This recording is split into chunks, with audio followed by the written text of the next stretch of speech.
एकदा विश्वास तुटला ना तर परत विश्वास करता येत नाही माणसाला. तसंच माझं झालंय. एखादी व्यक्ती जेव्हा पाड प्रेम करत असेल आपल्यावर, तर आपल्याकडं त्याला द्यायला काहीच नसतं, खरंच नसतं. कारण की इतकं प्रेम, इतका विश्वास एका व्यक्तीवर आपण निछावर केलेला असतो. आणि तो व्यक्ती आपल्याला सांगून जातो की यार अजून कमी आहे, तुझं प्रेम कमी आहे, तुला अजून करावं लागेल. मग तिथं आपल्याला समजतं की आपण चुकतोय. आणि ह्या गोष्टीचा खूप त्रास होतो.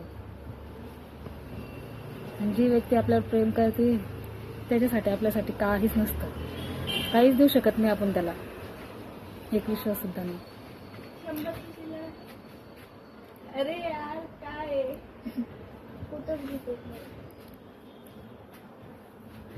चुकीचं आहे नाही, मलाही वाटतं चुकीचं आहे.